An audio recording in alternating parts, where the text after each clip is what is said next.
Good evening, ladies and gentlemen. Welcome to what is a brand new season here upon FRO for what is now season 11 of the Pro-Am, also known as Intermediate A.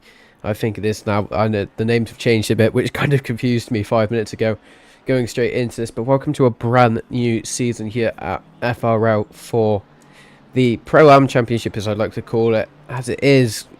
Well, what I was seeing in free practice, it is quite a competitive grid here tonight. Just for obviously it's intermediate A, so it's still quite a quick grid. Obviously there's intermediate A, intermediate B, and then there's masters as well, not in chronological in order of what it is. Good to see a good few people actually watching it already, showing FRL some support. Remember to like and subscribe for the channel. Again, very close now to 1.5k subscribers. I believe it's like 300 or so away, so there is definitely a goal to be reached by the end of 2024. I am your commentator for this season. Some of you might recognise me from last season. Also, if you're any investments into the F1 seasons at FRL, I am also the FRL 100% season commentator. I am Alex Newman, also known as Aces in the Discord. I am a 15-year-old commentator for various different leagues, and I am here joining with FRL as well. But in terms of what we see already on paces, we are on board already with James Audsley in open lobby racing the McLaren 720S Evo, going into his first flying lap already. No one seems to be improving just yet, as we see a lot of support for various different drivers there. One for, I think that's T. Sluetel. I might be saying that wrong. I apologise if I am. A few names that will happen, because it does seem it has changed quite a bit. Obviously rankings have changed, but there are quite a few people who I don't recognise, but there are a few I do recognise as well.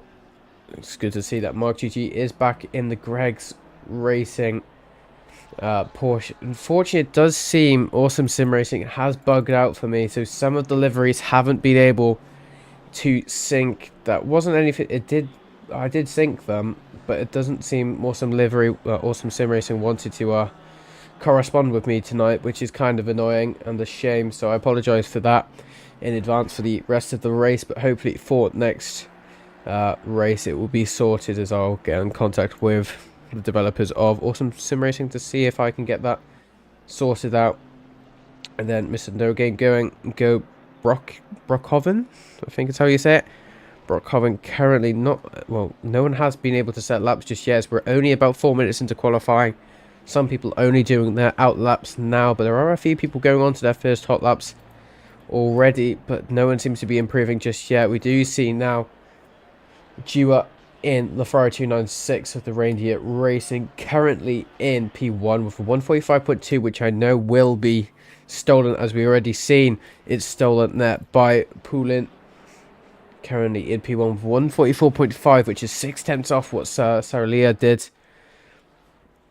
So there's quite a big gap between those two already. Trambaglio taking Dua's P2 spot with a 144.6, but we do see there is a new contestant for the lead in a Bentley, which is good to see, is Bijon Weezer with a 144.5, but now 2 thousandths of a second between each other. It does seem now Slutel did take a 144.505, which is 2 thousandths of a second off that Bentley of Bijon's time. So there has been quite a competitive lobby already. It seems the top three are placed within 900th of a second of each other, which just shows you how close this grid actually is. Charambaglio followed close behind as well, with a 10.5 more or less with him as well. Then it does drop off a tiny bit. We do see Basari and the rest of the field starting to fluctuate. This is what is happening with having a mixed grid, of having both pros and I'm not going to call them AMs because they're still quite confident drivers, but I'm not sure what they are called in this,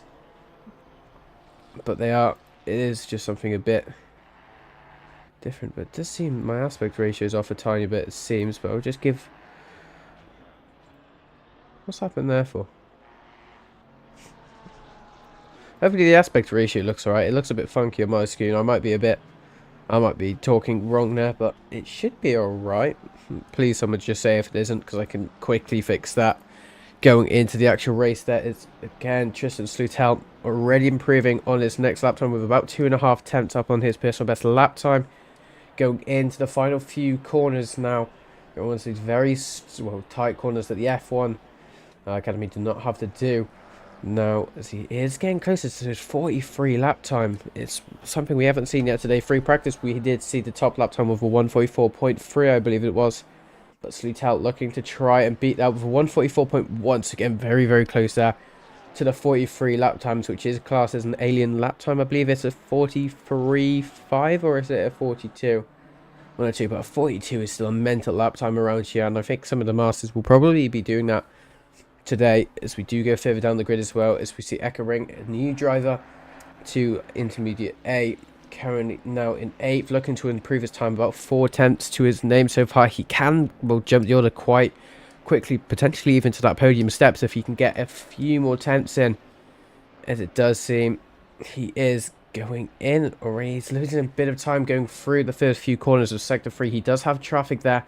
Is that Weezer there in the 46 Bentley, as it might be, or it could be Van Loo? It might be, it is going to be Ralph Van Loo who's going to be in the way here for Eckering's time. Is he going to be able to let him go? Has he lost all of his time? No, he is still gaining, and he's going to have that slipstream going on to the final corner there. So he's going to gain a bit of an advantage there, going across the line to take P4. Trambaglio losing 2 positions there from Poulian as well. Trambaglio now in P6 with the FMP Italia Racing livery with a 144.6. So it seems the majority of the grid are in the 45s and 44s.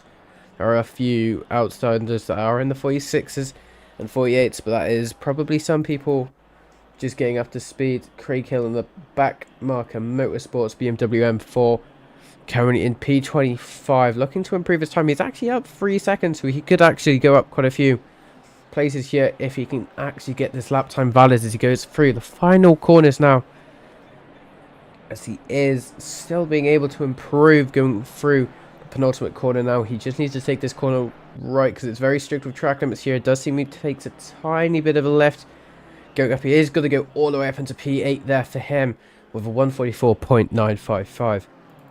We do actually see though as well Tristan Slutel going through the first few corners of sector 1, actually up a tenth on his personal best lap time. I'm starting to think if we see Tristan going into those 43s during this qualification session as he goes through into sector 2, he is still up. He's fluctuating between 900th of a second and about a tenth as he does go wide there going into turn 5.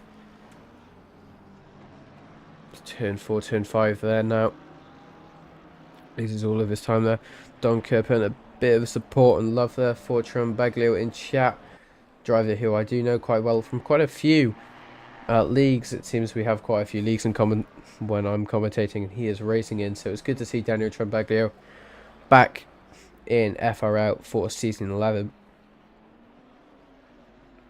Does seem though Tristan losing his time there going into sector 3 now. Will he be able to gain it back? He does seem he gains a tiny bit under braking there, but it's not going to be enough just yet, as we do see Alejandro just behind him, who did just at a 144.215, so a bit more pressure now for Tristan to increase the gap between them both, but there's still about a 600th of a second gap between them both, which, saying that, is still quite a small gap between them both. But we do see Tristan is going to try and improve. It is fluctuating between the red and green in his delta. He might actually set this exact same lap time. Goes across and sets a 144.185, which is not fast enough for his personal best lap time. However, we do see now Alejandro looking to take away pole position from Tristan here. He's currently about a tenth up going into turn 5 now in the 83 TRP Ferrari 296 livery. He is gaining quite significantly here going through the edges of sector 2. About 2 tenths to his name now. We do see Tristan as well gaining time, but it's not going to be enough at the moment to see if Alejandro can get this time through. They are, oh, he loses a bit of time there going into what seems to be turn 7, 8. He is still gaining time. It's not going to be too much now. Oh, he does do quite a good braking going into the final few corners before the start finish straight. He does go a tiny bit wide. It doesn't affect his time just yet. In fact, he is going on for a mega lap time here. He could be going in to about the mid 43s as he does gain a tiny bit of time going on to the exit of the final chicane. He goes across the line. It doesn't seem the exit's going to be just as good there for him.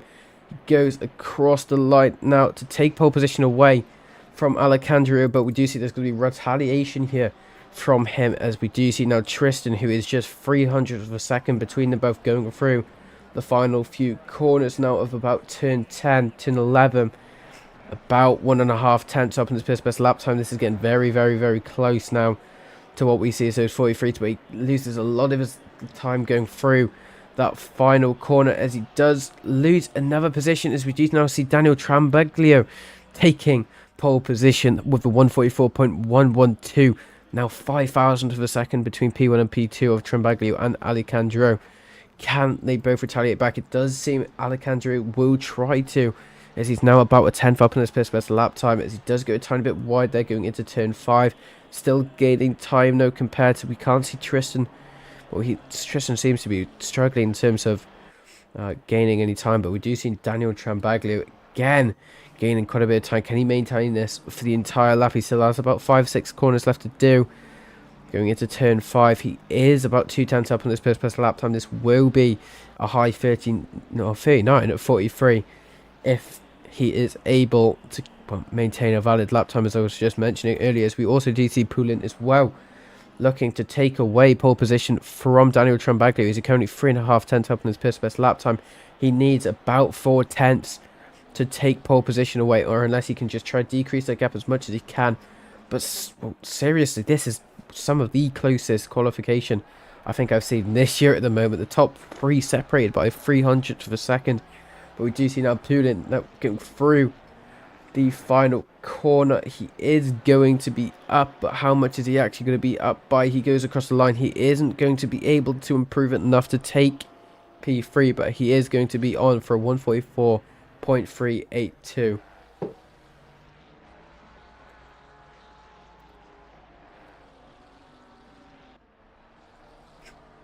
Do you see now, not anyone's improving up in the field, but we do see Emanuelson, who was in the Aston Martin last year, now just deciding to change teams completely, from going from a front engine car to a rear engine car in that McLaren 720S Evo, going through currently in P11 with a 144.852, looking to improve his time about 3 tenths to his name right now. It's not going to be enough just yet to actually think about getting closer to pole position. He will be able to shave that time significantly, though. He might be able to get even to P3 if he's able to get about a 10.5 more on his lap time. So do you see even more support there for the Italian of Daniel Trambaglio in chat? Good to see you there, Eric. Hope you're doing all well. Currently with 144.1, but we do see now the other Italian of Alejandro currently going through the final few corners now, looking to improve. He is fluctuating between green and red in the personal best delta. He's lost the majority of time, but we do see Tristan once again persevering to try to take back his pole position that he originally had going through the back straight. Now he is up about 2.5 tenths. This will be enough to increase the gap between these three quite significantly. Just goes across now into turn 9, 10. Still up about 3 tenths. Can he maintain it going into the final few corners? He loses a tiny bit of time on the exit and entrance of the penultimate corner, but he still manages to stick it going on the sausage curb a tiny bit. That is going to affect his time a tiny bit. He goes across the final corner. He is going to lose a tiny bit of his time, but it's going to be enough for pole position here for Tristan Sutel, who goes up into pole position with a 144.0, which increases the gap for him by just 300th of a second there. Can we see Alejandro try to take this position back? He has 1 lap to try and get it done. He's still about a 10th up on his personal best lap time, which will be enough for pole position. We do see this is going to be the closest top 3 battle I think we've ever seen here. He goes through. Do you see Tristan as well, who's actually had enough time to do 1 more lap, and he is up once again on his personal best lap time in that Porsche 992 going through turn 5. It does seem he has a bit of, well, resistance going through it, and does lose a tiny bit of time. As you can see, there was a bit of understeer he was facing with that 992. It does seem to still be up on his first lap time. We do see Alejandro as well, still up, very fractional how much he actually is up, but it might be enough to take a world pole position from Tristan going through the final corner. He does increase significantly, going up into 2/10 there as he goes across the final corner. He is still gaining, and this is going to be pole position provisionally once again for Alejandro, taking a 143.8. So that is the first 143 we have seen here today, but we do see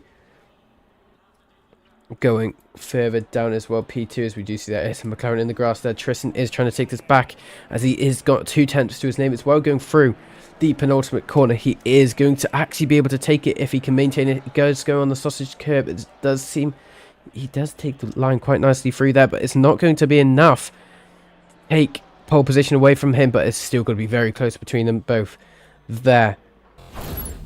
And oh my words, that might have been the most fun commentating session for a qualification I think I've ever had. That was too much action in only 15 minutes.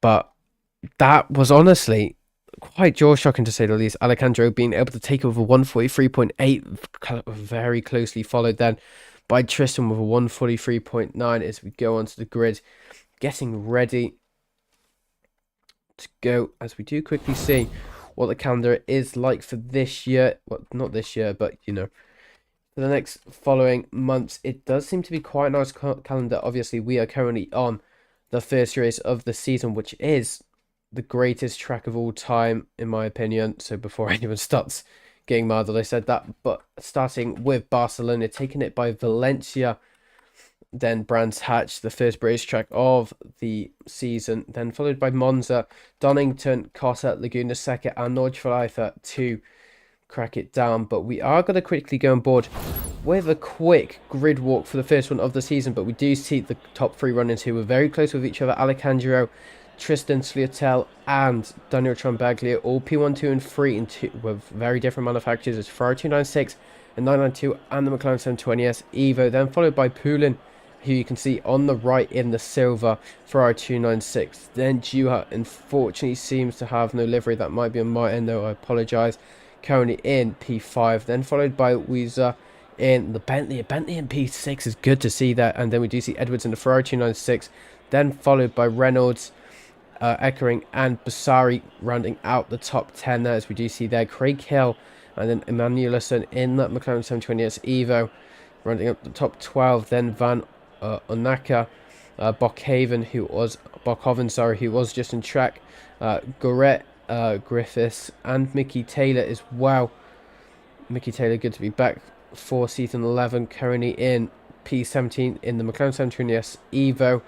Then we do see Audsley and Ing, what a name, Ing, currently in P20, followed and rounding up the top 20 is Redhead, now currently in P20 for the Mercedes. I think the only Mercedes in this calendar, it does seem. Mark GG in the Greg's Porsche 992, then followed by Shebel and Troviksky. Sorry if I'm saying that wrong. Running out top 23, then 24 is going to be Prangley, followed by Eklund, and then Falco, and then last but not least, we do see it's going to be Van Loo there, following out our grid there for tonight, which does lead us now onto the formation lap, which is we will quickly get ready to go for.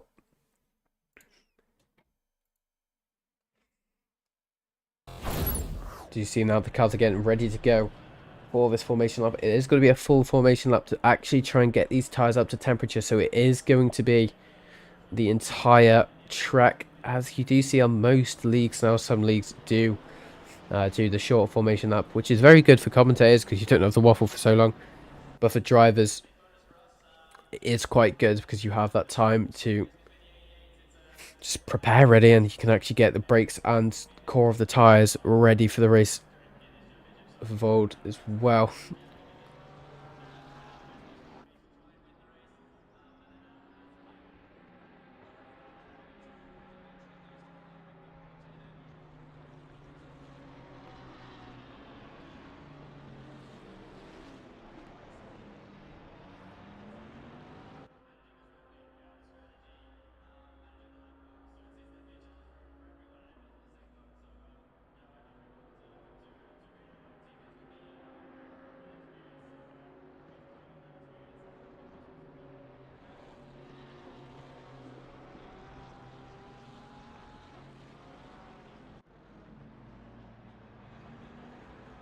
You see now going through the final few corners of Sector 1. It does seem the grid is starting to take shape slightly, as we do see in the next, well, maybe sector or so. The cars getting ready to formate side by side, ready to start this race.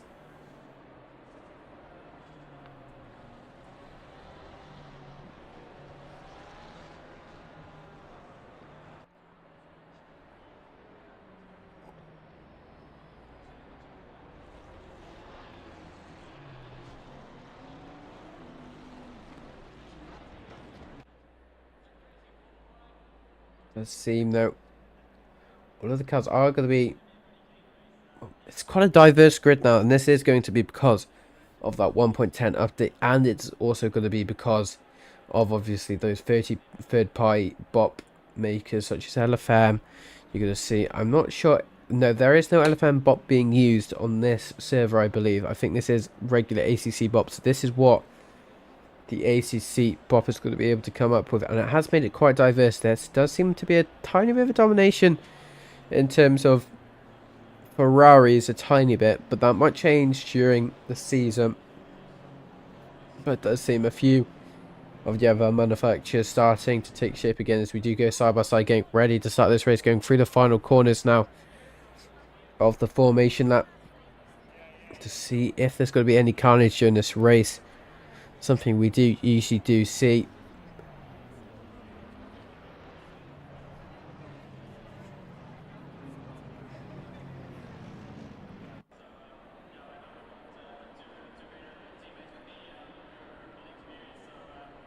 As we get ready to go green here for the first round of Season 11 Pro-Am Series for Formula Racing Line, as we are now green as we go on board with the leader. It does seem he gets quite a good jump there. Tristan taking away pole position from Alejandro, but that is what the Porsche 992 is going to be able to do for you, as we do see Daniel Trambaglio trying to go for the inside line on terms with the Bentley as well. It's not going to work for him just yet, as we do see now Tristan and Alejandro trying to go side by side with each other. It's not going to work just yet, as we do see Tristan still regains the lead for the time being, as he does seem to just try to, well, starting to drive off slightly. So you see Reynolds, who went from P11 all the way up to what seems to be about I'm not even sure what position that currently is in, but he is starting to make quite some good moves there. But we do see he's under threat from the BMW M4, as we do see that is going to be the AF Corsa Ferrari just going a tiny bit wide. They're going into turn 4, going to lose a few positions because of that. That's something so crucial you don't want to be doing during the race. So you now see Griffiths all over the back of the ORL white red Porsche 992. He is starting to drive away a tiny bit now. This is what's going to happen during the first few laps. If you don't have that clean air, you're not going to have any room to drive into, but that's what we see. Tristan, if he has the pace on Alejandro, he will be able to just drive away. As you can see, he is starting to do a tiny bit because he's under pressure as well there, Alejandro, from the cars behind him. But we do see now Emmanuel Sen trying to make moves on a few drivers. We do see going further back as well, Mickey Taylor going side by side there with the BMWs. That's going to cause them both to have a tiny bit of contact. That did cause them to go quite slow into, well, quite a major corner there, as it does seem that Mickey Taylor was able to maintain his position there on Falco. He did go up a few positions, but we do see now Prangley getting the position done on, well, the BMW seems to lose quite a few positions there from that small little contact. They are going to make a tiny bit of contact there. That is going to be the BMW M4, and that is going to be the Porsche 992, which I can only assume is going to be Mark GG in the Greg's livery. But we do see Eckering as well going side by side going into turn 1 now. The Optimus Motorsport McLaren and the AF Course. The AF Course trying to make up the positions he just lost because of that little incident that we do go into turn 4 with now, as we do see there is a yellow flag. Not sure where the yellow flag is located, but there is quite a, well, severe yellow flag. It's not showing up on my screen at all, but it does seem to be going for quite a while there, as I'm assuming there might be, yeah, it's going to be Taron, who has just disconnected as well, so something has happened there with him. It's not going to be happy about it. We do see now Weezer going very, very, well, wide. They're going into turn 5, and that did cause them to just have a tiny bit of an oversteer moment. We get on board there with What seems to be Weezer as he does get a tiny bit of contact there with the Ferrari 296, which just caused him to spin round going into turn 5. As we do see there's going to be a BMW M4 getting forced off track almost there, but it does seem he was able to manage to stay with it. As we do see Craig Hill now under pressure once again, the car that we did see off into turn 5. He is going to just try look for the move on the Lamborghini of Ing. It's not going to work just yet for him. He's just covered the weight once again. If he just loses too much time because he's battling for too long, he will lose so many positions. As you can see, a herd of cars up behind him. As we do see that's going to be a McLaren being turned now. I'm not sure who that McLaren is. Is that Emanuelson? That is Emanuelson. As we go on board with Emanuelson through those previous corners that caused him to have that bit of an incident. It does seem going into turn 10 there, he just gets a tiny bit of contact, and ACT Physics just unsettling the car very, very exaggeratedly,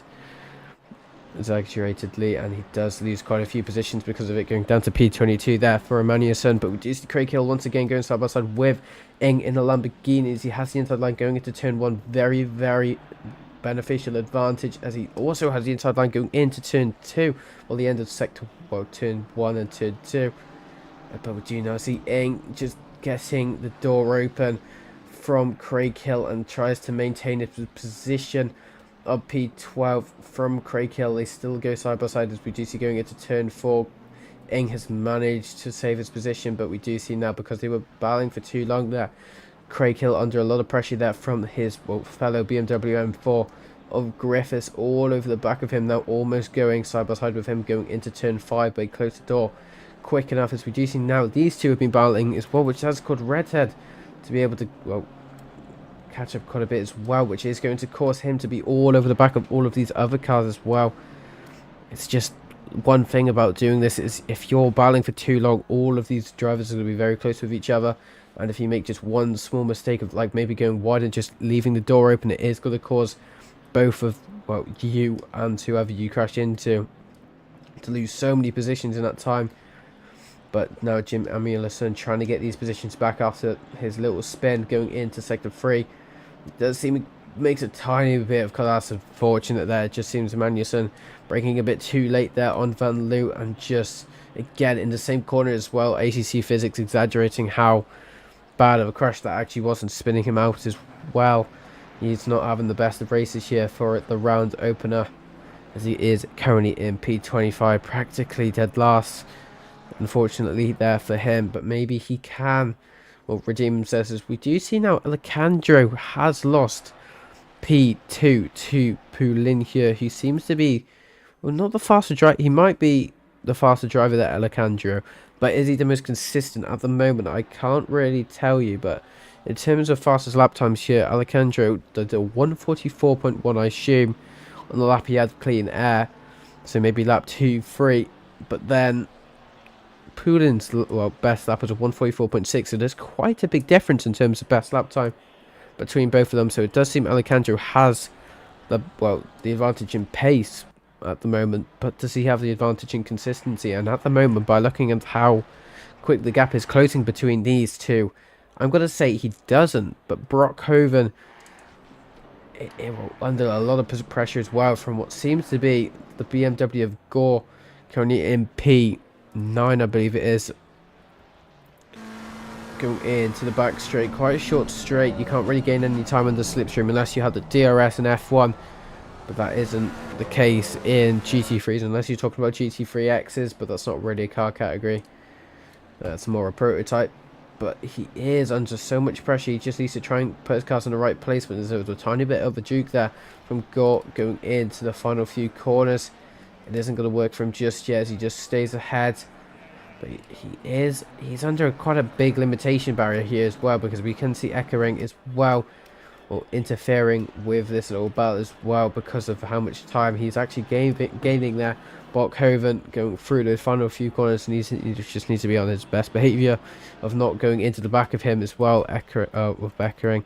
Craig Hill once again trying to get past England. He goes for the inside line once again. This is a repeat of history. It isn't going to work from just yet. Getting the outside line into the final part of it. There's going to be a tiny bit of contact between both of them. Ing is managing to hold it off though for now and fight back for another day. currently in P12 still, but we can see this could be, again, as I said earlier, a repeat of history, as we do see again Griffiths and Redhead both behind him. As we do see there's going to be a McLaren and it's going to cause contact there between Griffiths, and that's going to be a humongous incident there between about 3 or 4 drivers. I'm not even sure who started where with that, and that is going to be so many cars in the bin almost there. And I believe, I'm not even sure who that was. I can't give you any sort of replay on it. I'm not sure who that was. That might have been, it's not even telling. It must be Bockhoven. Bockhoven seems to be running so much damage with them McLaren after spinning it out. The spinning out wasn't the issue. He was just parked in the middle of the track, and limited visibility for Griffiths unfortunately just led to him being in the collision path with Bockhoven, and Bockhoven now having quite a major amount of damage to the front of his McLaren. So I'm trying to, it's got that nearly happen again. What just happened there? That's going to be, I believe that's going to be Van Loo just getting very close there, going into what is turn 8, as he does seem to be going in. Is going to be contact with the Aston Martin, it seems, of Eklund, as he does just get out of the way really nicely. Very sketchy, but managed to get out of the way out of oncoming traffic, and again survives another day with limited damage.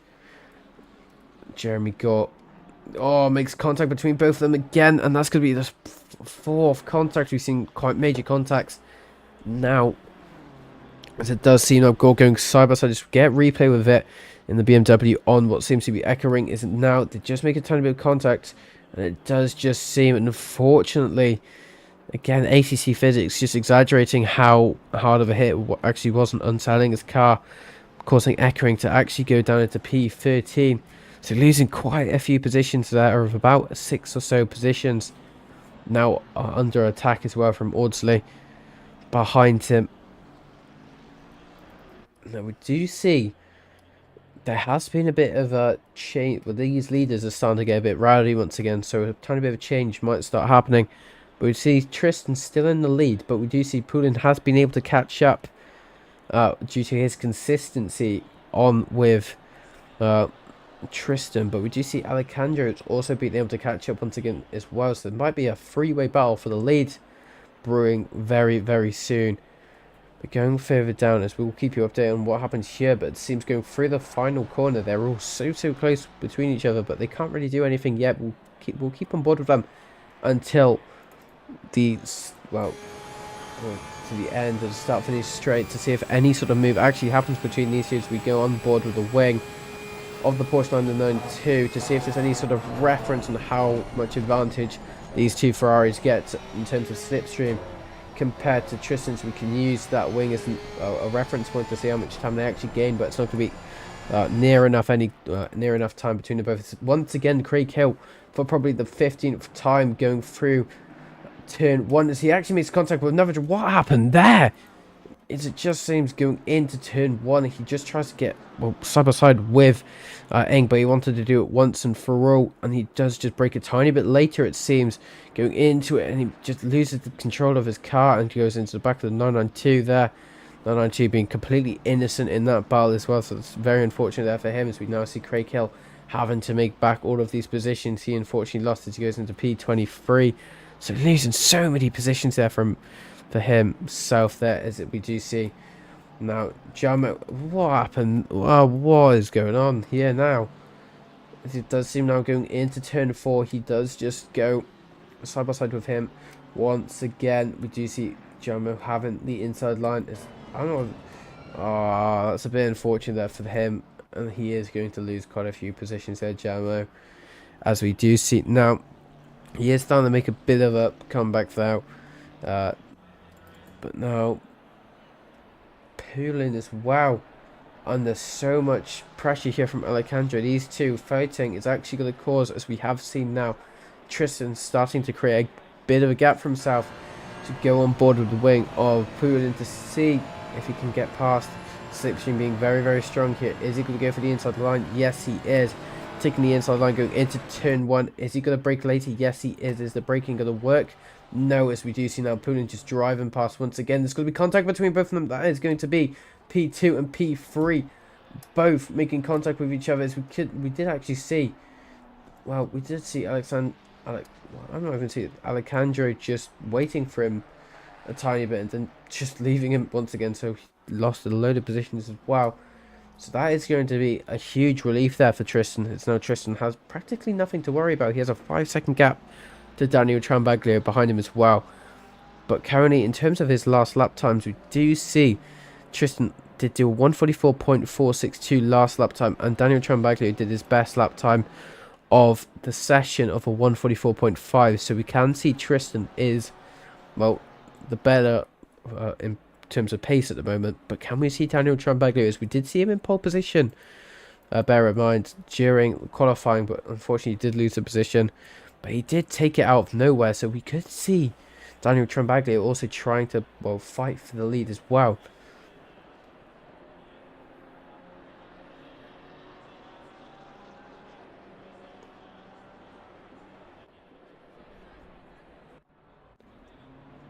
So you see, was that a disconnect there? That seemed to be a disconnect. Whoever we were just on board with just had a bit of a disconnect as well.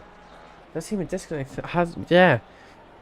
It seems a few people have been suffering from disconnects today. I'm not sure if it's from an ACC perspective or an internet. I'm not even sure anymore. It seems to have happened quite a bit recently in quite a few of the races that I've been commentating on. I think it's happened to quite a few other people as well. But we do see, and hopefully they fight for another day, Jamie Edwards and the Enzo Ferrari.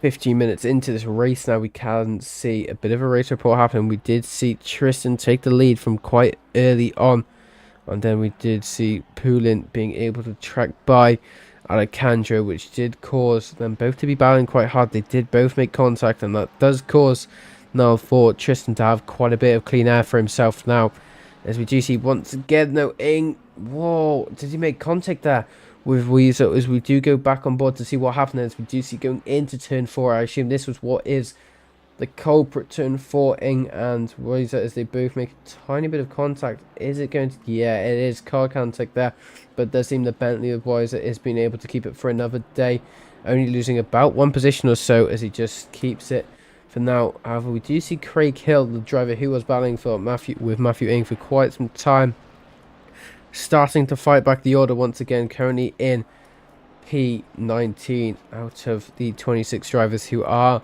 in the server here for tonight. It doesn't seem we've had any sort of we've had 1 or 2 retirements, I believe. So we do see, now thinking about it, this is a track that I haven't mentioned yet that has that quite difficult and quite strict track cut penalty going through, and it's also the same with just going into the pits, because pits tonight you do have that mandatory pit stop, as you can see on the timing board. That one next to the manufacturer's name is currently located, and if you do see green boxes next to them, it does mean they have finished their mandatory pit stop. But the mandatory pit stop tonight is quite interesting, to say the least. There is no pit window, as you can see in the top right, as we do see Craig Hill actually going into the pit to serve his mandatory pit stop as well, going on to the 43rd minute. But in terms of pit stops today, it's manual fuel at least 1 second. But as we do actually see, Craig Hill has quite a bit of damage here, as we do see the Optimum Motorsports McLaren also coming in as well to serve his pit stop. But it's one mandatory pit stop with a 1 litre fuel mandatory, but here's a plot twist with it. It's a 25-second fixed pit stop.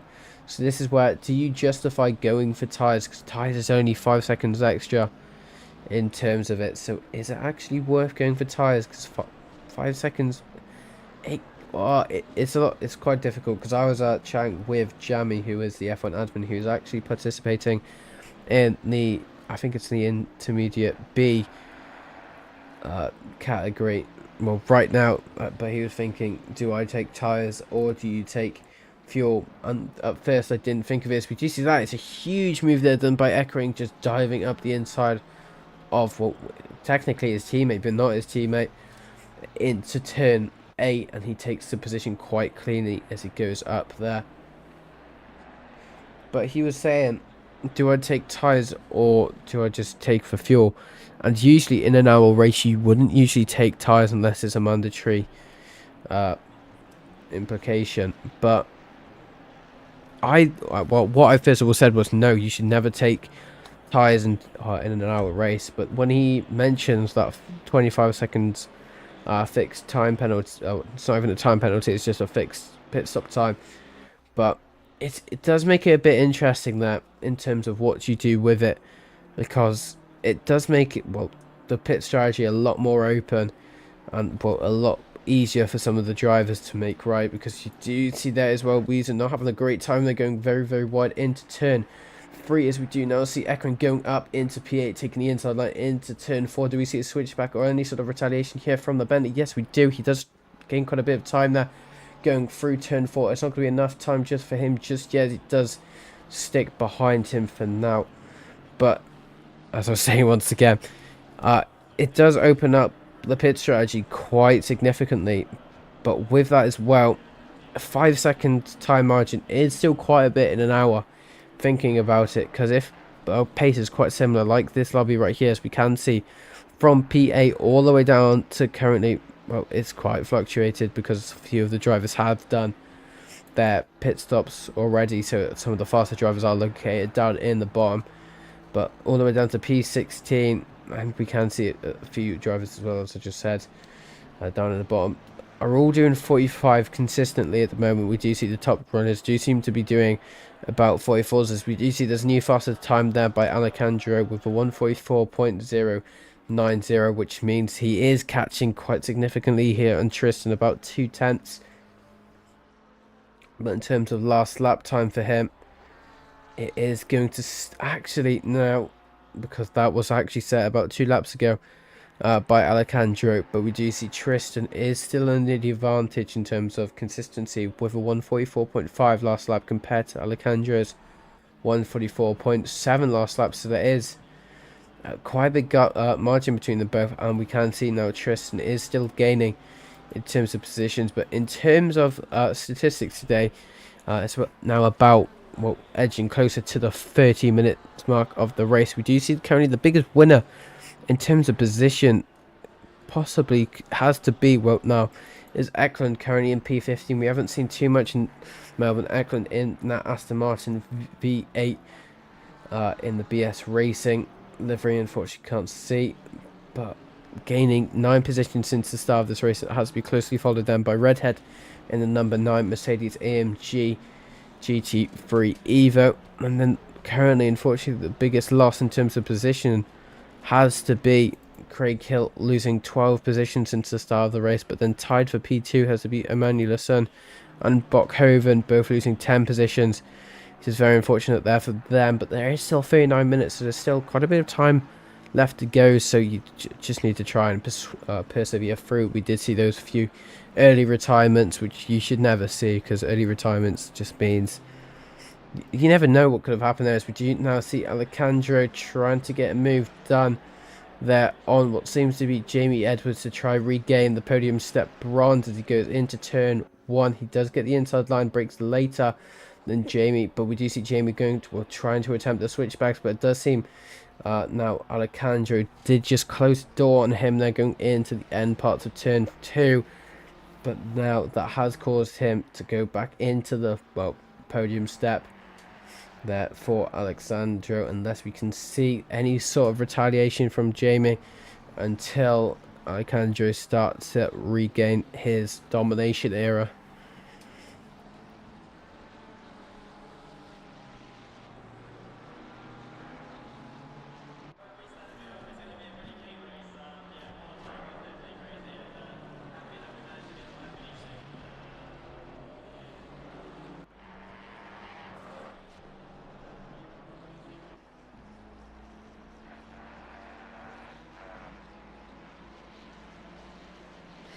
Do you see, just going further down as well, we do see what seems to be Vanu Naka currently in the DSRTRJB Solutions. Well, that is a long name to say.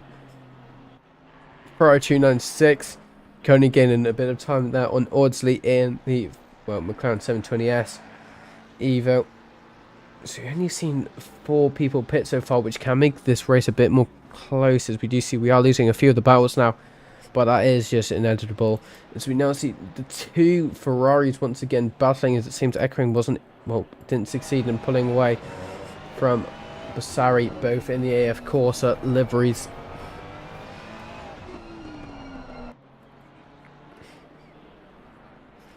Does seem that Eckering makes a tiny bit of a mistake going through the final corner. We do see this is going to be where there's going to be a huge advantage for Bassari going into the start-finish straight, and we can see now he tries to break the slipstream a tiny bit. We can just see how strong the slipstream is already by using the wing as that reference point, as I mentioned earlier, as it does gain quite a bit of time, but it does seem Eckering breaks a lot later, and he does get the advantage going through turn 1 and 2.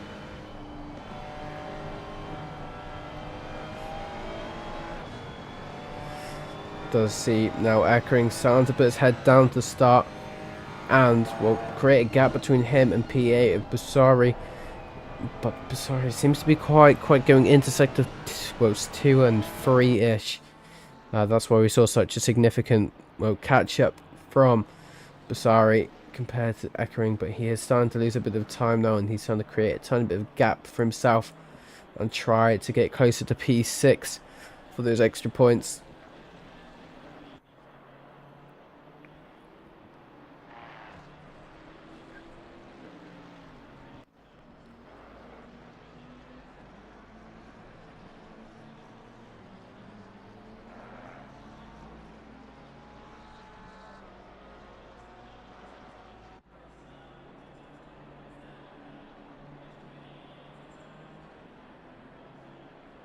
Go further up, we do see a few people will start doing their mandatory pit stops now-ish, because it is getting closer to the halfway mark of that race, and with that 25-second fixed time, it is probably worth doing it towards the halfway stage of this race, just to be sure, because some people might do that 50-50 fuel strategy, or some people might do that 1 litre, but with the 1 litre though, you're not gaining any time compared to people doing the 50-50 fuel strategy, because of that boundary of that 25 seconds fixed fuel stint timer. So there is no reason to start on the completely, the heaviest fuel you can get in the max fuel tank.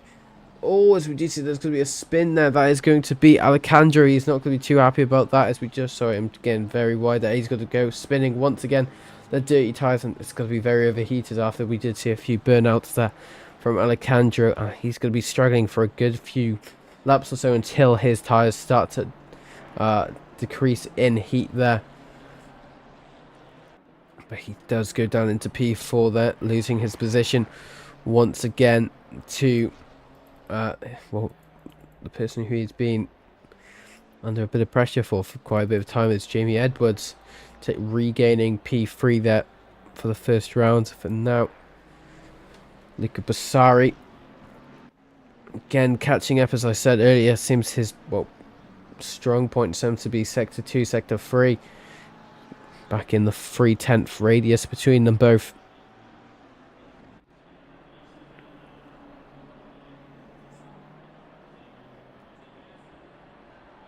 Both just go a tiny bit wide there into turn 10, but it's not going to be that bad really just yet for him, as he does lose just fractions of time.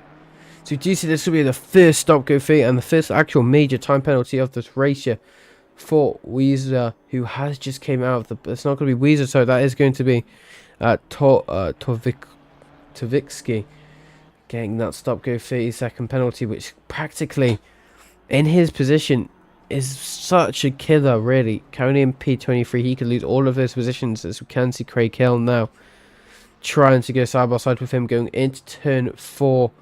Now he gets the inside line. It just almost seems like Jamo isn't going to try fight it, but it does seem he goes very wide here. It's not been the greatest of races here for Jamo, going quite wide there into turn 4, losing that position of P22 now for him. Does seem to go wide once again. I think he is letting his leader by. I'm not too sure who that actually is. That might be... Yeah, that's going to be Salia, who is currently in P4. But you see Alejandro going into the pit. Same with Red's Head and Van Loo as well. So 3 more people going into the pits. Something you need to be very precautious about is, as we do now see, Assetto coming out of the pits. But that one thing you need to be careful about is that brake marker 4. Oh, as we see it again with Alejandro getting that stop go 30 seconds, as well as Redhead as well. What the hell? Everyone getting stop go 30 seconds here tonight. What has happened here? This is a mess. 3 people getting stop go 30 seconds in the span of 3 laps. Is there going to be contact there between Redhead and another driver? We get a quick replay on what's just happened there. He comes out of pits as he is on the pit line there, so he hasn't actually done anything wrong just yet, as he is just going to let a car go. It just seems he brakes too late.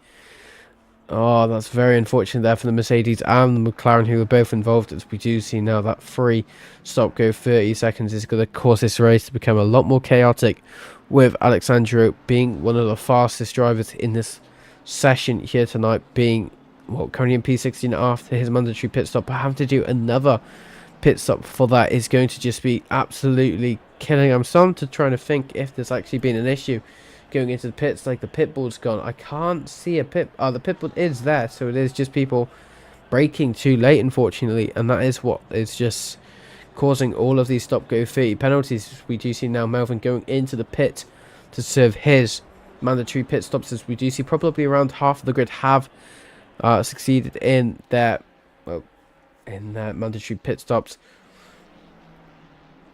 Redhead now currently not having the greatest of races since the start of it, losing quite a few positions, and this is why I said earlier, this is pit stops is just going to make this so much more interesting because of that, because now we just see all of these penalties, such as these stop go 30s. We haven't seen any drive throughs yet for track limits, or just speeding very fractionally going into the pits. But as we do see now, Josh Redhead going into the pits to serve his stop go 30 penalty, second stop go 30 penalty.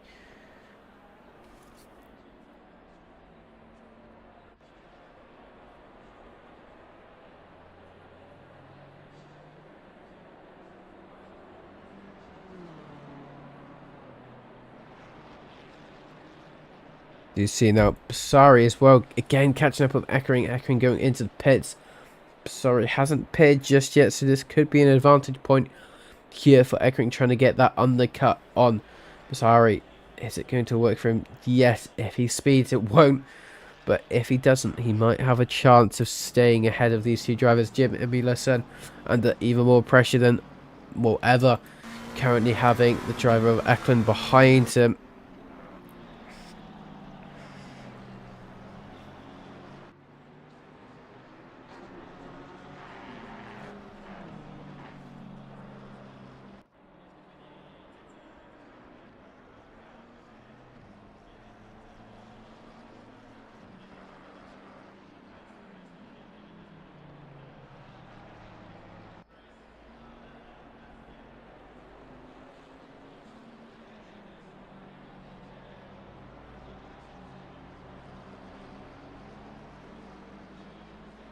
He is going to close up that gap with the other McLaren 720S of Audsley, but it's not going to be enough just yet for him to be able to get past. But we do see this train is starting to become quite huge, as we do see there is about 4 cars on this train, possibly 5, as we do see what seems to be the Bentley in the distance. That's not the Bentley, that actually is the leader of Tristan, who was probably once a part of that train, which was probably a bit chaotic to try get past with blue flags.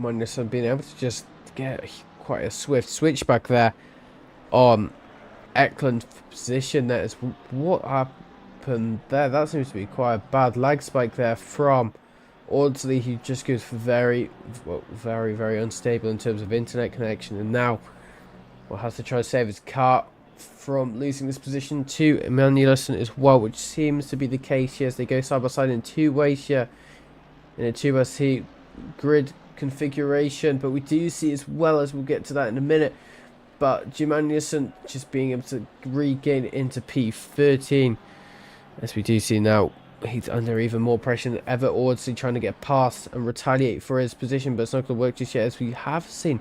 Has that been the disconnect? That has been a disconnect there for... Has that been a disconnect for Audsley? I think that's been a disconnect for Audsley. Audsley has disconnected from the race, it seems. I'm not sure what happened there. I'm assuming it might be an internet issue, as there was symptoms of it earlier.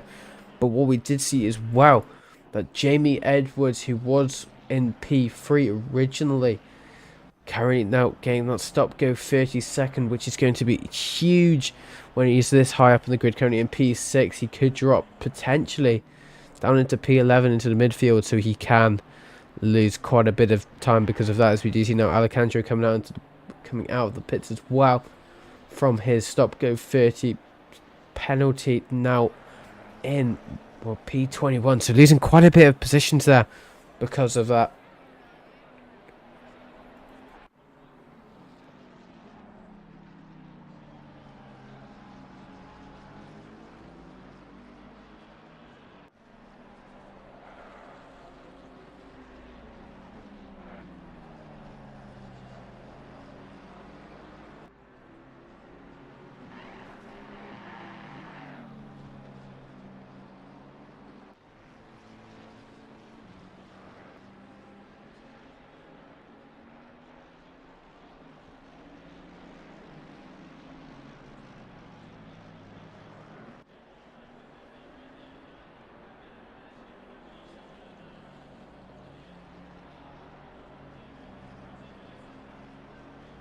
Does seem just coming back on with it. There's only 3 battles on track at the moment. It seems to be for P10 here between the two AF courses of Basari and Eckering, and then going further down, it seems to be this freeway battle that is happening. As we did see Jim Amulason, who was just able to get past in the previous laps, then followed by Eklund, who's trying to get past well, no, it's not Van or Nuka, but it seems Mickey Taylor trying to get past Eklund as well. So there is those 3 battles that are going on as we speak. But for the current race report in terms of positions, we do see Matthew Reynolds currently in P1 with that 992 with the OLR White Red Racing 992, followed then by Prangley in the 52 Lamborghini of Keith Racing, then followed by Falco rounding up the top 3 so far with the NNA Racing Marco Falco. I said that in the 84, then followed down by Slutel, who was originally in the lead but is still in net P1 because of the top 3 not being able to pit just yet, so he is the net leader so far. Then followed by Daniel Trambiglio in the FMP Italia, racing just about 8 seconds behind his opponent of P1 then followed by Poulin in P6 in the 592 Ferrari 296 of the Team IRS, and followed by Dua Salia currently in P7 in the Ranger Racing F296. Then taking P8 is going to be Gore, followed then by Basari, as we just see these two AF courses both vying for position. As we do see now the two McLarens have started racing with each other. That is going to be Mickey Taylor going side by side here with Emmanuelson. That is going to cause Emmanuelson, as we did see that tiny bit of contact earlier. These two going through the final corners now of sector 3, fighting quite rowdy between them both, as we do see Emmanuelson is behind now of Mickey Taylor in position, as we did see that was not expected so early, to say the least. It does seem, do we see any sort of retaliation here from Emmanuelson? At the moment we don't, but can we see it in the next few laps, maybe, when he can probably regain this pace? I'm not too sure about Eckering, who has been able to regain on Basari for position as he tried to look for a move on the outside. He just looked for it, doesn't think of going for it just yet, but there was a bit of a gap there for him. Doesn't take it though, probably the more wise and sensible option. 22 minutes left of the race. Can he take this P8? Now, at the moment, I'm not too sure. They are very, very similar in pace in terms of last laps.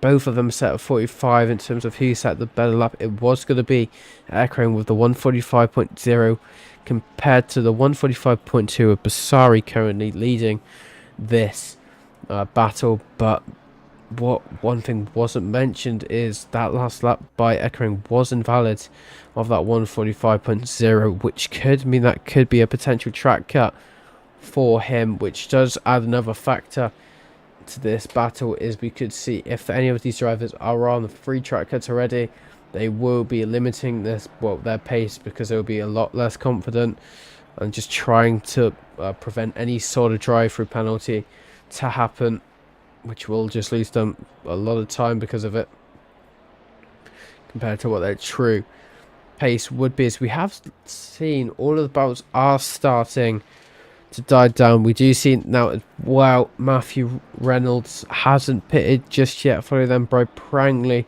in the Keith Racing Lamborghini. The two people who haven't pitted just yet, they're the only two people who haven't pitted, so I'm assuming they are both battling with each other, and they might be pitting on the same lap to try and battle once again with each other. Jaden Eckering gaining time once again on Basari for position. They do go side by side here going into turn 5. Is he going to try to go for the switchback? He tries attempting it, but loses too much time. And we do also see that Basari just closing the door there on the other AF Corsa. So we do now see going through the first few corners of Sector 2. It is going to be Basari in the advantage here, already creating quite a big gap for himself, about 5/10. Can he keep this and maintain this for the straight to try and prevent that slipstream from giving Eckering any sort of advantage for him? But at the moment he is being able to do that, as he doesn't actually do it. He makes a mistake going into turn 8. That's going to cause them to go side by side here into turn 9 and turn 10. There's going to be very close racing between each other, as we do see there might be a tiny bit of a potential switch back here that Eckering. No, he's not going to keep it. He's just going to keep it in the same position for now. He has gained quite a bit of time here though for himself, and he might be able to use the slipstream to his advantage going onto the start finish straight to try and go side by side with him into turn 1 and try to get that inside line. 19 minutes left of racing between these two. Can we see Eckering regain it? Don't leave just yet. We're just only starting with this battle, so we do now see Basari just trying to regain control of this battle, as we do now see Eckering doing what I predicted, dive bombing a tiny bit to try and get that position. It does seem Eckering was able to get past quite cleanly there. It does seem Basari wasn't going to give him any sort of battle just yet, unless he couldn't, well, gain any sort of control between them both, as we do see that Eckering back into the lead of this battle, going up into P8, and then we do see Basari going into P9 after losing that position to Eckering.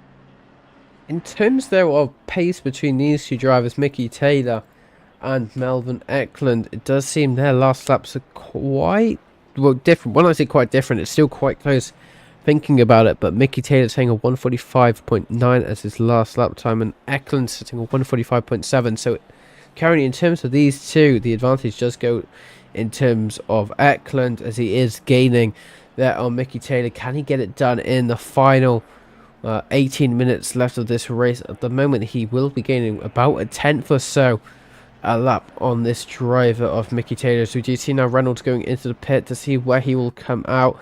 Prangley's still out on track, but we do see now on that cut, well, looking to get past Emmanuelson once again for positions. We do see now they are going to go side by side. The side draft is going to help him a tiny bit there, and that could go into turn 1. We do see this is the greatest opportunity for overtakes to happen. He does get that inside line for turn 1, and it does seem there's no sort of retaliation here from Emmanuelson at all. because he's not being able to actually control that corner. It's too wide to try to take both lines of it, but he does seem now. Anaka goes up into P12, and then Emmanuelson goes down into P13. Now, as we did see now, when that was happening, Bokhoven unfortunately going into the wall as well. What happened there? Whoa, as it does seem he just loses control of the car. I'm assuming snapping on the exit. That is what you could probably see where those Ferraris are now exiting to go on to the back straight and just getting unsettled and trying to, well, regain control of the car. And with doing that, he probably got another bit of snap oversteer, which caused him to go straight into that wall, which on top of the drive-through penalty and that damage, that means he's going to have to go into the pits twice there to actually fix that damage and do his drive-through penalty. Obviously, the drive-through penalty has to be served first. He's not going to be doing the drive-through penalty yet. Is he going to just continue with that damage? I don't think it is worth doing that damage, because that damage seems to be quite severe. That's probably closer to a minute, and if you didn't know, about 15 seconds is how much damage you can carry roughly without losing too much time per lap.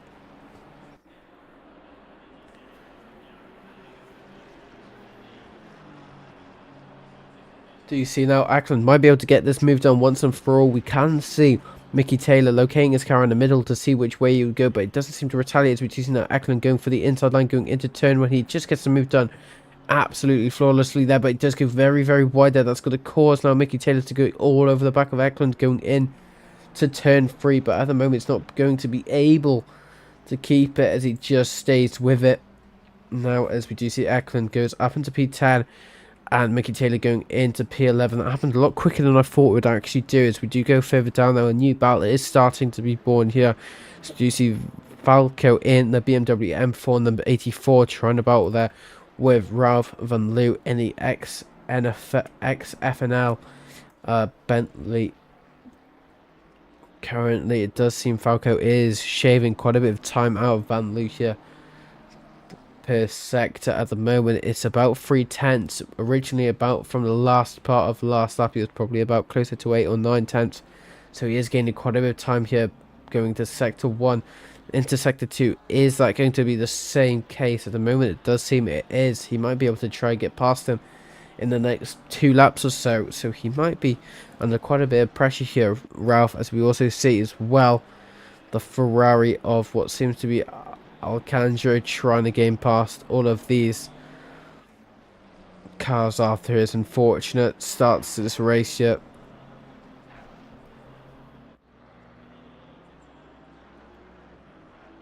He has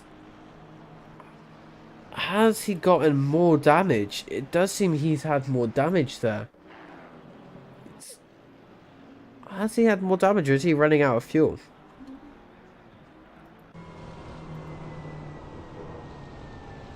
I'm not. I think he's run out of fuel. No, he hasn't run out of fuel. He has this. I'm not sure what's happened here with Bokhoven. He is currently under severe damage there to that McLaren 720S, and on top of that, he does have that drive-through penalty, so it's not like he can go and repair that damage anytime soon. Does he go into pits? At the moment, he can't turn left. He can't turn right, sorry. His steering column is completely broken. As you can see how hard he is actually trying to turn right, but going into the pits, it's going to be so difficult here for him. As we'll see, if he goes into pits, he's going to struggle trying to go right here. It does seem he's able to do it actually quite well there. It does seem he is fully rotated there. Be careful there. Oh, that might be close with speeding there for Bokhoven, as he is just going to pull over to the side there. He isn't going to continue the race there. Unfortunately there for him, it seems he has RTG'd.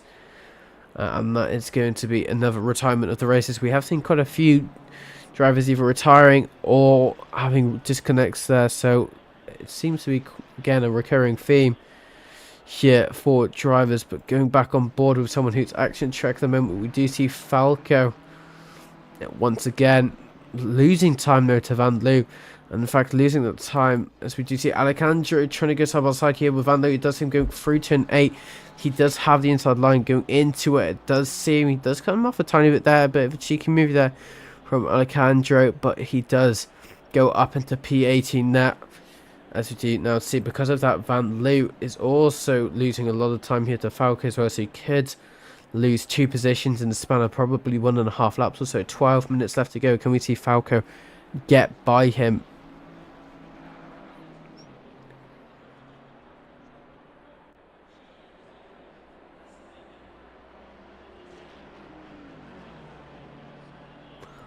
Does seem going on the start finish straight now. Falco isn't going to be close enough just yet to think of a move.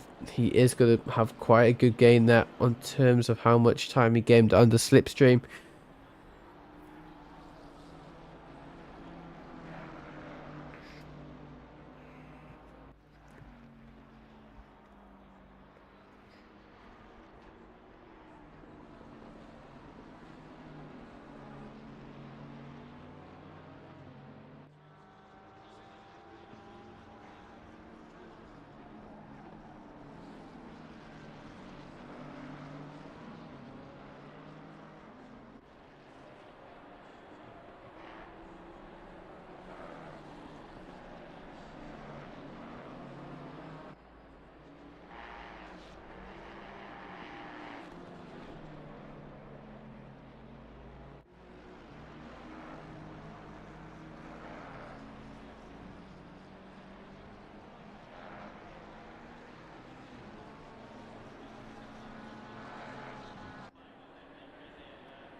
Bentley being the only car on the right side in this game, which can be a disadvantage. We see some mega flames there from that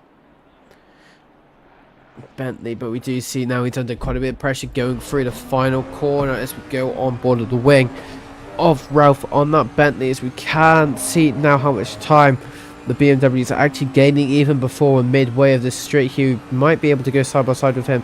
Yeah, he's getting so much overspeed there on that, as it does seem he pushes him quite wide there, as we do see now Falco is being able to have that inside line going into turn 1. The best overtaking opportunity, it seems, for these drivers. Quite a safe way. Is there going to be retaliation here from Ralph? It does seem he tried to stick his nose going into turn 3. It didn't work just yet. He lost quite a bit of time because of it, though. 9 minutes left of this race to go. He is going to be closer than ever to try and get past with it.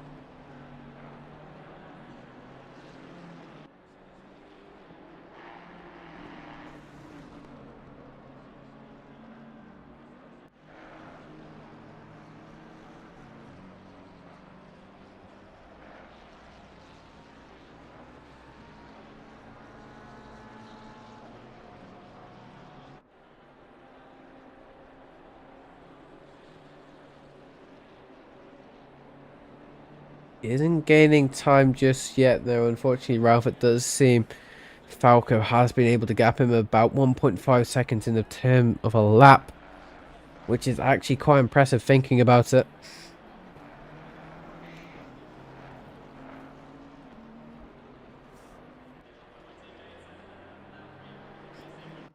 Going on board now with Reynolds, actually, who does seem to be reeling in.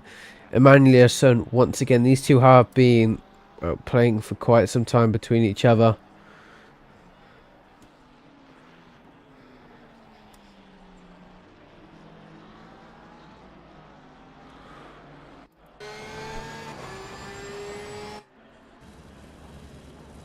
Going through now a few of the corners going into sector 2. Reynolds actually having the advantage at the moment. It does go very wide there, almost going on the grass there, but doesn't, you know, it doesn't just yet, so he maintains that momentum for himself as he continues going through the lap, trying to get closer and closer there to Jim Emanuelson in the Jolly BOB McLaren 720S Evo.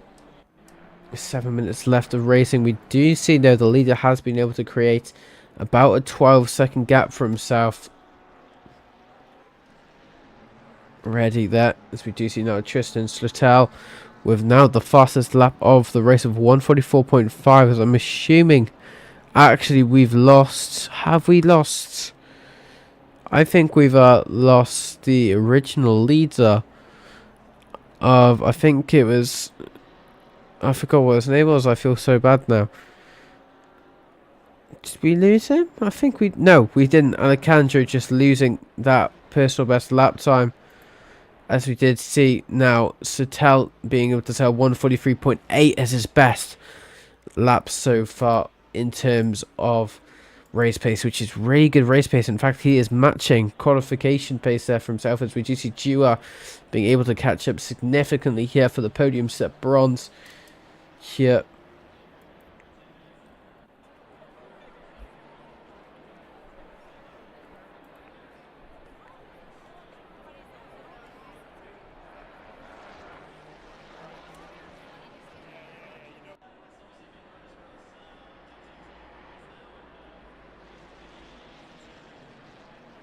I assume he's going to be able to gain on that slipstream, but how much is he actually going to be able to gain? At the moment, I can't really tell you, but just going through final few corners at the moment, he hasn't been able to gain at all.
Still gaining time here.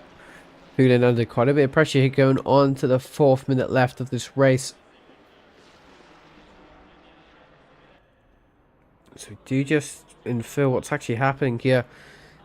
Poulin needs to be on his ace game here, being able to try and just place his car in the best place, so legally we can't see Dewar to get past. But at the moment, these two cars are going to be fighting for position, as we do see Poulin under, well, nearly breaking under pressure as he just leaves the door open going into turn 3 for him to go for the inside line. It almost happens once again there. Dewar trying to go for the inside line going into turn 4.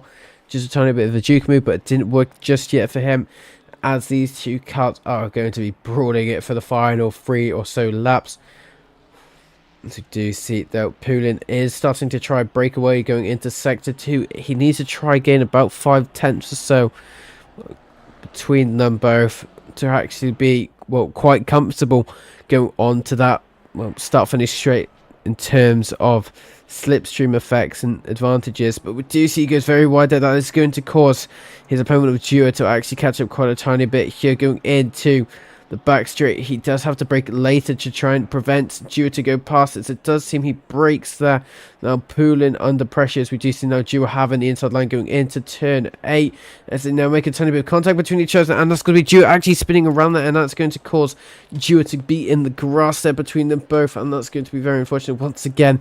Just ATC physics just, well, just really over exaggerating what actually happened there, but Dewar unfortunately losing quite a bit of time to Poulin because of that. But is there going to be any sort of time gain here between these both in terms of last laps between these two?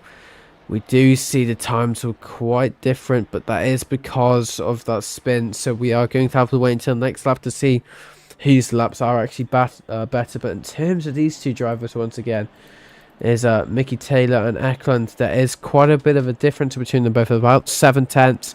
As we do see Mickey Taylor being able to do a 145.9, and then Eklund doing a 146.5. I actually see now Eklund going wide. They're going into the final corner, and that does cause Mickey Taylor to be able to go up into P9. There's a bit of a flash there. I'm not sure what the flashing is. If he just knows he's on stream, maybe. But we do see now Mickey Taylor having to try and defend you going into turn 1. He doesn't defend. He tries to take the racing line to try and get the inside line going into the second part of turn 1, or also known as turn 2, you could say. But it doesn't seem to work just yet as Mickey Taylor stays in P9 this area. So there's a glitch, a bit of a glitchy car there of Onaka behind him in the RGAB Solutions. So do you see Alejandro trying to gain these positions up on Prangley there? Who had that stop go 30 seconds, unfortunately, as we do now see Alejandro being able to get past on the final lap now for him of Alejandro.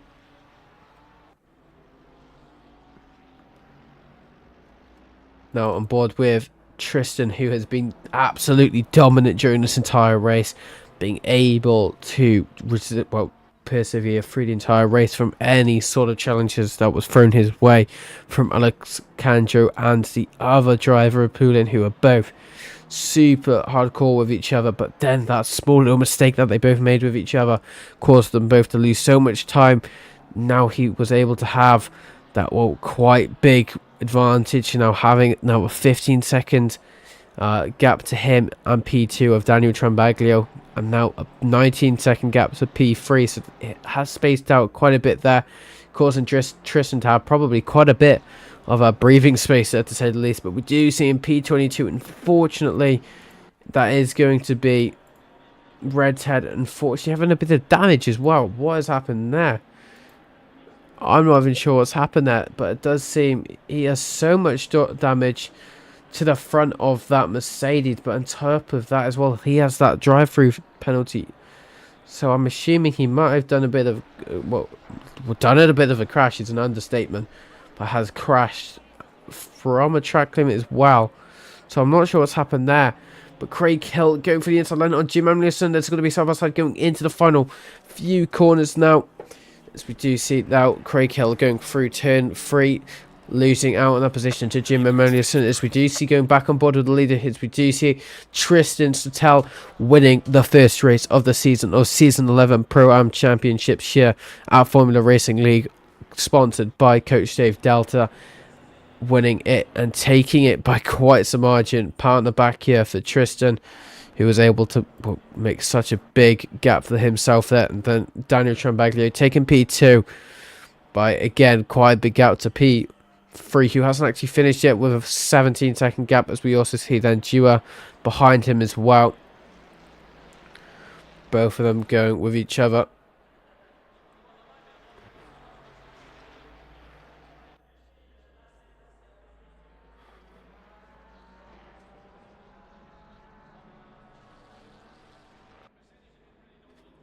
Good stuff from then. As we go further down, we do see now but John Weezer going through the final few corners to take P8 here for the first race of the season. Then we do see there's a bit of a rowdy gap between the final few drivers here. Mickey Taylor being able to take P9 for himself to be able to, getting quite a few points there for the championships, and followed then by, that was nearly a photo finish there between these two drivers of Onaka and then Reynolds, then followed by Emmanuel Craig Hill taking P14, Mark Chichi taking P15, Jamie Edwards taking P16. Then we do see Alessio Alejandro taking P17, then followed by Prangley taking P18, then Falco, then Van Lude taking P20, Griffiths, and then only P22. As you see, there's quite a few people who didn't finish that race indeed, but that has been a very, very interesting race, to say the least, there for the drivers. And I think, honestly, in terms of qualifying sessions, as I said earlier, that was probably the best qualifying session in terms of a broadcasting session I think I've ever had. That was brilliant. It was so close, so good, and thank you very much for the drivers being able to make that happen. And same with the race. The race was very, very interesting for the most part of it. Obviously, it does drop off during the race, and that is always going to happen unless you have about 1 billion cars on grid. But I have been your commentator for tonight. I am Aces, also known as Alex Newman. I have been your commentator for tonight. I will see you at round 2 in Valencia for another 60-minute race, followed in next week, as I believe it is going to be maybe the 25th of April, I believe. And for then, I will see you, and I will see you then, unless I see you on what's the date, on Saturday for the FR 100%. But if not, then I will see you Thursday. Have a great rest of your evening, ladies and gentlemen, and I'll see you then. Bye.